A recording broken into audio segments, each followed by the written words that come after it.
My dad fired me from the family business after I canceled my sister's wedding venue. She uninvited me like I meant nothing. Then he gave my job to her fiancé, and now their whole dream business went down in flames without me. It was almost 11 p.m. when the email came through. A cold, 3-line message from my father. Effective immediately, your access to company systems is suspended. We'll talk in the morning. Richard, no thanks for the late nights. No, we'll figure this out. Just corporate words from the man who used to make me pancakes on Sundays. I stared at the screen, half expecting it to vanish, but it didn't. The office was silent except for the hum of the old AC and the buzz of the fluorescent lights. My mug of coffee had gone cold an hour ago. I tried logging in again. Locked out. I opened my phone. 27 missed messages from my mom, 11 from my sister, and 2 from him. The last one said, "You shouldn't have canceled the wedding reservations. You made this ugly." Him was Caleb, my sister's fiancé, now apparently my father's newest business partner. I could feel my heartbeat in my ears. 2 weeks ago, I'd been the operations director of Holloway & Sons Design and Build, a construction firm I'd practically rebuilt from scratch after my dad nearly bankrupted it. Now I was out, fired from the company I'd saved, because I'd canceled the wedding I paid for. Let me rewind a bit. This wasn't about a wedding. It was about power. About a family that saw me as a walking wallet and fixer, until I stopped fixing. It started the night my sister, Lena, texted me, "Hey, don't worry about the rehearsal dinner. Caleb and I decided to keep things small. You don't need to come." I thought it was a joke. I'd paid for everything, the venue deposit, the catering, the photographer. I'd even covered their honeymoon because Caleb's startup hadn't cleared a profit yet. When I asked Mom what was going on, she said, "Don't make a scene, Mason. It's her special day." I hung up before I said something I couldn't take back. The next morning, I checked our accounts. Every business expense I'd approved in the last 6 months had Caleb's name tagged somewhere. Consulting fees, marketing contributions, fake vendors, maybe. I didn't know yet, but I knew one thing. If they could erase me from a wedding I bankrolled, they could erase me from the company I built. That's when I made the call. Canceled every wedding contract in my name. The refunds came straight to my account. Apparently, that was my betrayal. When I walked into the office the next day, Dad was waiting with Caleb in the conference room. Dad looked at me like I'd killed someone. "You humiliated your sister," he said. "You mean the one who uninvited me from a wedding I paid for?" He slammed his hand on the table. "This isn't about money, Mason. It's about family." I laughed once. Then maybe act like one. By 6 p.m., my email access was revoked. By 7, Caleb's name was on the partnership roster. And by 8, I was sitting in my truck outside the office, staring at the glowing sign that still said Holloway & Sons. My name had never been on it, but I'd been the only one keeping it alive.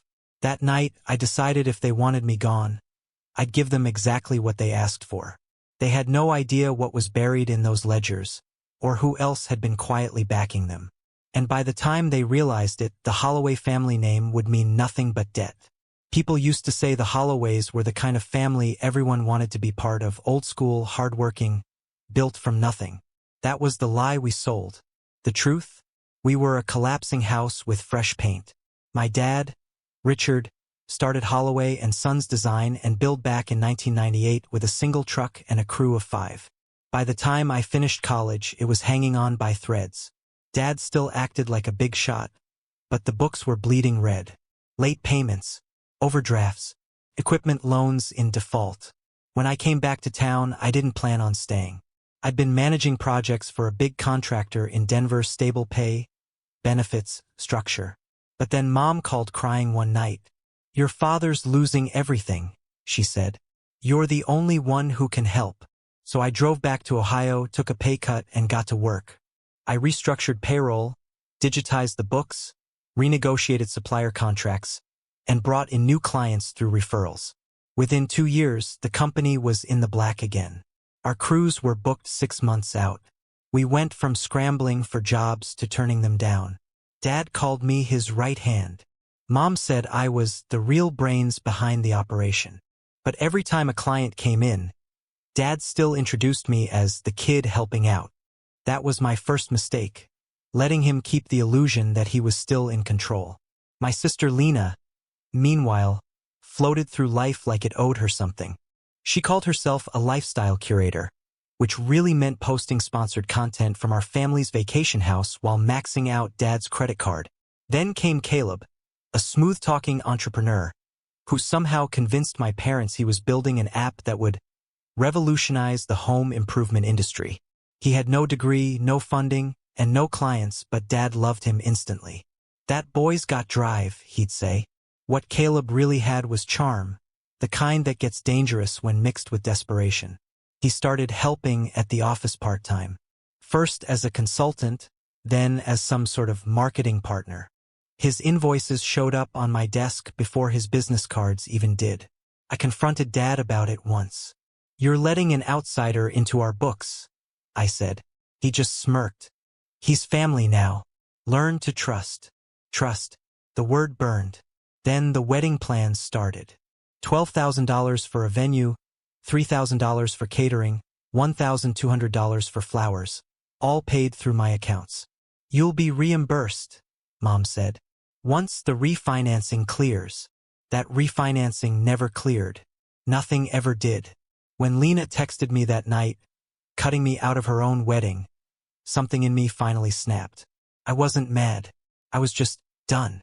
But the real gut punch didn't come until later. A week before the firing, our company lawyer stopped by to deliver paperwork. I signed what I thought were permit updates, routine stuff, but when I glanced at the header later, it said ownership allocation revision. And next to Caleb's name, 15% partnership. Authorized by Richard Holloway. I didn't know it then, but that signature would become the spark for everything that followed. The investigations, the collapse, the silence. All because I spent too long thinking loyalty would protect me. The Monday after Lena's text, I came into the office early. Like always. The air smelled like drywall dust and burnt coffee. Nadia, our bookkeeper, was already there, eyes half open, typing something on her screen. "Morning," I said. She looked up. "You should see this." She turned the monitor toward me. A list of consulting expenses paid to a company I didn't recognize. Horizon Development LLC. Each invoice was under Caleb's email, and the amounts weren't small. $4,800 here. $6,200 there. Almost 30 grand in 2 months. "Did Dad approve these?" I asked. She shrugged. "They came from his login." My chest tightened. Caleb didn't even have admin access, at least not officially. I walked straight into Dad's office. He was reading the paper like nothing was wrong. "We need to talk," I said. "About what now?" He muttered without looking up. "These vendor payments. Horizon Development. You know who that is?" He folded the paper slowly. "It's one of Caleb's partners. They're helping us expand into commercial projects." "With our money?" I snapped. "You approved invoices from a shell company." His eyes hardened. "Don't start, Mason. I know what I'm doing." "No, you don't," I said, voice shaking. "You're being conned, and you're dragging me down with you." He stood up, jaw tight. "You're jealous, that's your problem. Caleb actually builds relationships instead of tearing everyone down." "Relationships?" I laughed. "You mean scams? Because Horizon Development's address is a UPS store, Dad. F******ing mailbox." He didn't even flinch. "Watch your mouth." That was when I realized he knew. He wasn't blind. He was in on it. I walked out before I said something I couldn't take back. By noon, Caleb waltzed in, all confidence and fake cologne. "Heard you're digging through invoices," he said, smirking. "Careful. Makes you look paranoid." "Careful," I shot back. "Makes you look guilty." He leaned against my desk. "You've got a chip on your shoulder, Mason. Your dad's just trying to give me a shot. It's called family trust." I stared at him for a long second. "Then you'd better pray I don't find what I'm looking for." That night, I stayed after everyone left. I pulled every financial record tied to Horizon and downloaded copies onto a flash drive. Then I checked the company's registry. The owner of record wasn't Caleb. It was Richard Holloway, my dad, using Caleb's shell company to drain our profits, move money off the books, and reclassify my loans as his capital contributions. That's why the refinancing never cleared. That's why the accounts always came up short. And that was when the real picture started forming. The canceled wedding wasn't random. They'd been pushing me out for months, making me look erratic so they could cut me loose clean. I closed the laptop, sat back, and stared at the company photo on the wall. All smiles, fake pride, and hollow promises. They thought I wouldn't notice. They thought I'd keep fixing things. But that night, I decided I wouldn't fix another thing for them. Next time they touched a file with my name on it, it would be in front of an auditor. 2 days later, I got an email from our bank. Notice: change in primary account authorization effective immediately. I froze. It meant someone had swapped me out as the main signatory for Holloway & Sons corporate account. I logged in, access denied. Then I saw the fine print. Authorized by Richard Holloway and Caleb Sloan. I'd been locked out of the company's money. The same account I'd used to keep payroll running for 3 years. I drove straight to the branch. The manager, a guy named Trent who'd known me since high school, looked uncomfortable when I got there. "Mason, look man, your dad came in with paperwork. It looked official. Partnership restructuring. Said you were taking a sabbatical." "A sabbatical?" I said. My voice cracked somewhere between disbelief and fury. He nodded slowly. "He even showed me a copy of your signature." I leaned over the counter. "Trent, I didn't sign anything." That's when he frowned. "Then someone forged your name." He printed the authorization form for me. And there it was. My name, my handwriting, even my initials on the bottom corner. Perfect match. Only problem was, I'd never seen the document before. When I left the bank, I sat in my truck for a full 5 minutes trying to breathe. I wasn't just cut out. I was being erased. I called Mom. She picked up after the second ring. "Why are you doing this?" I said. "You know he's crossing lines." She sighed like she was tired of the conversation before it started. "Your father's trying to protect what's his. You always make everything about you. I kept the lights on for 3 years, Mom. And he built it before you could walk," she snapped. Then she hung up. For the first time in my life, I realized my mother wasn't caught in the middle. She'd picked a side. When I got home that night, my mailbox was stuffed with envelopes. Legal ones.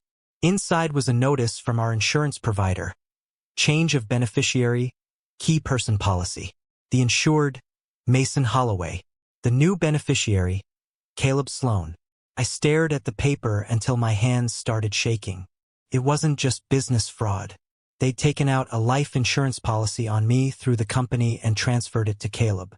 If anything happened to me, he'd cash out. That's when everything inside me went quiet.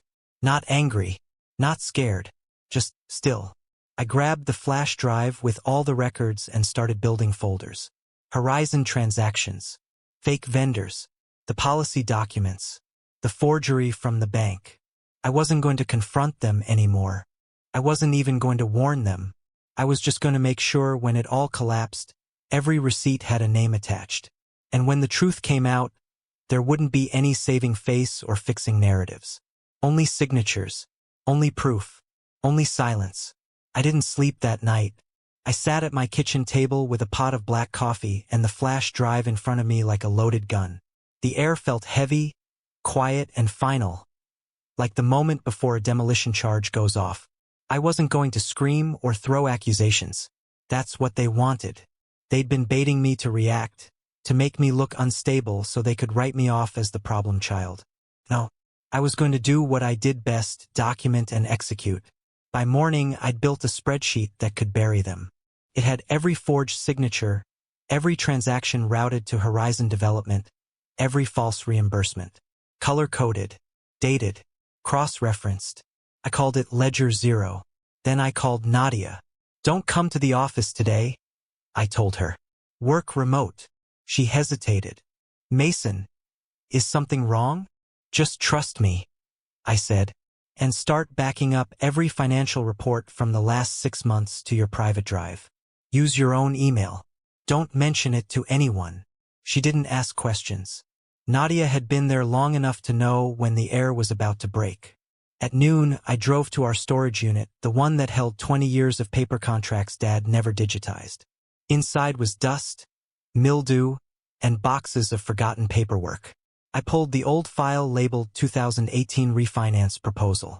That's where the rot started: fake loan documents, bogus capital injections, and Dad's signature over mine on half the pages.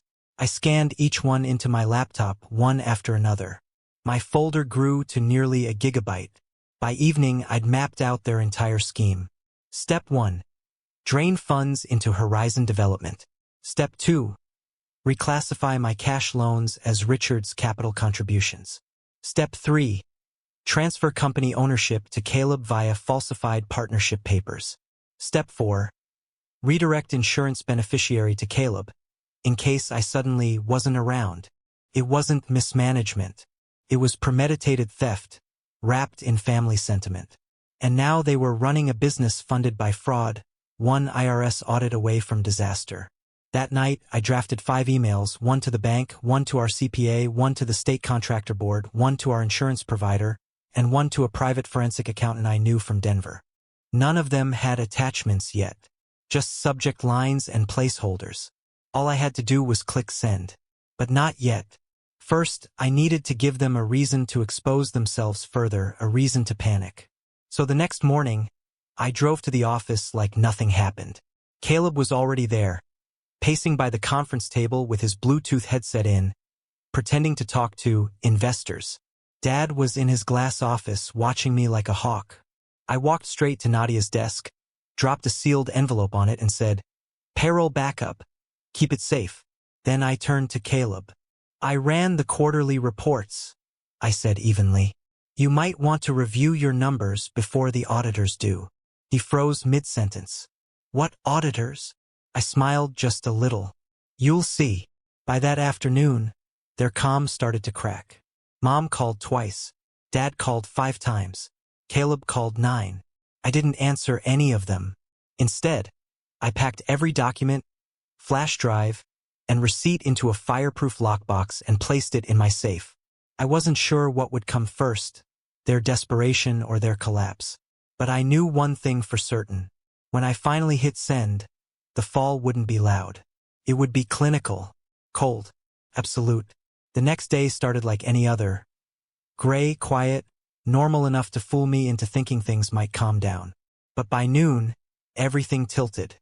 I got a call from a number I didn't recognize. "Mr. Holloway? This is Detective Reiner with the Columbus Financial Crimes Unit. We received a call from your father's attorney about a possible breach of company property." For a second, I couldn't even speak. "A breach?" I said. "Yes," the detective replied. "They're alleging you accessed confidential files and transferred funds from the company account to a personal one last week." It hit me like a gut punch. They were setting me up. I didn't even need to ask how. Those refund transactions from the wedding, each one tied to my personal card, could be reframed as embezzlement. Caleb had access to every receipt. I forced my voice steady. "Detective, I have documentation showing those payments were reimbursements for charges made in my name. I can email everything right now." There was a pause. "Do that," he said. "And don't delete or alter anything. We'll review." When the call ended, I stared at the screen for a long minute. I knew Caleb was dirty. I knew my dad was complicit. But filing a criminal complaint against me, that was new. They weren't just trying to cut me out. They were trying to bury me. I opened my laptop and started scanning the company email logs again. That's when I found it. A folder hidden deep in the shared drive, mislabeled as invoices pending review. Inside were dozens of email threads between my father, Caleb, and an account named J. Roland, State Compliance Consultant. Except J. Roland wasn't a compliance officer. It was a contractor we'd fired 3 years ago for submitting fraudulent invoices. The emails showed transfers, tens of thousands, routed to an off-the-books account Caleb managed. And the worst part? My email address was CC'd on every transaction, like I'd approved them myself. They'd been copying and pasting my signature block. When I traced the account number, my stomach dropped. It led to a holding account at a credit union in Dayton, registered to Lena Sloan, my sister. It wasn't just Caleb and my dad. Lena had been laundering the money through her name to make the paper trail look cleaner. Suddenly, everything made sense. The sudden uninviting from the wedding, the hostility, the protective tone from Mom. I wasn't a brother to them anymore. I was a liability. I backed up the entire email folder to my drive, labeled it Exhibit 7, Forgery and Fraud Trail, and encrypted it. Then I sent one clean summary email to the detective.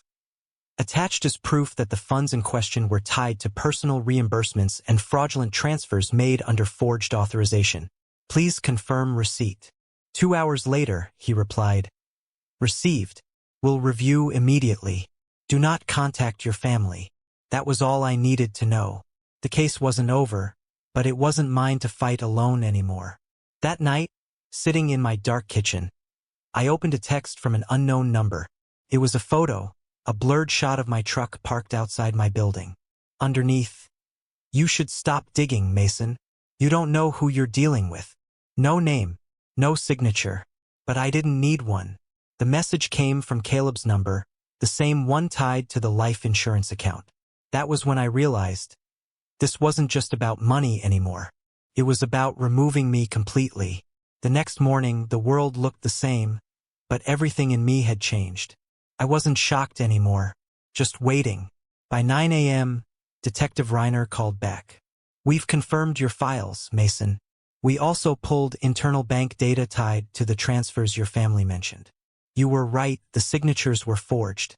But there's something else. He hesitated. Something else, I said. The funds from those Horizon Development accounts, they weren't just being funneled for personal gain. They were used to secure collateral on a property loan for a separate LLC, owned by Caleb Sloan's father. I blinked. His father? Yes, he said. A man named Robert Sloan. Ever heard of him? I hadn't. But when I looked him up, my stomach flipped. Robert Sloan was a developer who'd been blacklisted from multiple states for environmental fraud, bribery, fake zoning reports, even a suspended license. And guess which name appeared on every one of his newest loan applications? Richard Holloway. Dad wasn't just protecting Caleb, he was partnered with him. Together they were moving company funds into a project owned by the Sloans. A mixed-use development that didn't exist. A paper project designed to funnel construction grants and tax credits. And the life insurance policy in my name? That wasn't random. It was part of the loan collateral package. If I died, Caleb and my father would collect the payout to cover their fake loan obligations. I sat there staring at my laptop as the detective's voice blurred into background noise. My father had signed my death benefit into a business deal. My existence, my life, had become a backup payment plan. It wasn't about betrayal anymore. It was about ownership. When I confronted him that night, I didn't raise my voice. I just walked into the old Holloway house, the one that still smelled like sawdust and coffee, and dropped a copy of the loan file on the kitchen table. He didn't look surprised, just tired. Where'd you get that? He asked. From your son, I said. The one you sold. He exhaled, rubbing his face. You don't understand how business works. I understand perfectly, I said. You built something you couldn't control, so you traded your son's life to keep it standing. He looked up then, and for the first time in my life, there was no father left in his eyes, just calculation. You were insurance, Mason, he said flatly. If the project failed, the payout would cover the debts. You were supposed to make it easy, not hard. For a moment, I thought I might be sick. You signed my name, I said quietly. He didn't deny it. Someone had to. You'd never have agreed. The air between us turned cold and silent. I could hear the old clock ticking on the wall. When I left, I didn't take the file. I didn't need to. The detective already had everything. Driving home that night, I realized something that chilled me to the bone. They hadn't planned to ruin me. They'd planned to replace me. The accounts, the signatures, the staged accusations, Every move was meant to erase my existence, one form at a time. I wasn't a son anymore. I was a liability with an expiration date. And that was when I stopped thinking about justice. I started thinking about precision. I stopped sleeping for a week. Not because of guilt, but because my mind wouldn't quit building blueprints, not of houses, but of ruin. I knew exactly how to end them, and it wouldn't take rage. Just precision. First step, I went quiet. No confrontations, no more messages, no warnings. I didn't block anyone. I wanted them to think I'd gone numb.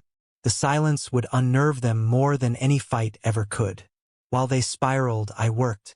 Every night after 10 p.m., I logged every fraudulent transfer, every forged authorization, every message where Caleb and my father discussed cleaning the trail. I labeled every file, time-stamped everything, and bundled it into one encrypted report. I called it Project Eclipse. Then I sent a short email to 3 recipients: the Ohio Department of Commerce Fraud Division, the State Contractor Licensing Board, the Internal Revenue Service Small Business Audit Unit. No accusations, just attachments. Evidence speaks louder than anger. Within 2 weeks, the ripples started. The first audit notice landed at the Holloway office. Nadia texted me one line, "It's happening." Then the vendors started calling them about withheld payments. Their accounts were frozen. The construction site downtown was shut down mid-frame. Caleb's investors, who were just shadow accounts his father used to shuffle money, panicked and pulled everything out. I didn't have to leak a thing to the press. The public records did that on their own. The name Holloway Sloan Development hit the local news with headlines about contractor misconduct and suspected fraud investigation. When I drove by the office 2 weeks later, the sign was gone. Just 4 screw holes left in the brick. Mom tried calling 10 times in one day. I didn't answer. Her last voicemail said, "Mason, you don't understand what you've done." Oh, I understood perfectly. I'd finally done what they always accused me of: taken control. A month later, I got a letter from the Department of Commerce thanking me for my cooperation in their ongoing investigation. They didn't say much, but the phrase "pending criminal inquiry" was enough. Dad lost his contractor's license. Caleb's accounts were seized. Lena filed for bankruptcy after the IRS clawed back her consulting income. The house I grew up in went up for auction 6 months later. I didn't bid on it.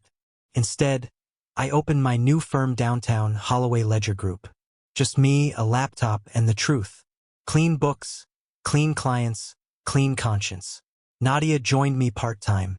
We worked quietly, efficiently. No crews, no family, no lies. A few months in, I got one last message from Lena. "Hope you're happy. You destroyed us." I stared at it for a while, then typed back, "No, I stopped fixing you." Then I deleted her number. The world didn't explode. It just went silent, the good kind of silence. The kind that hums like peace instead of warning. Now when people ask why I left the family business, I tell them the truth.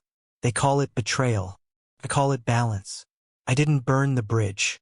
I just stopped carrying them across it.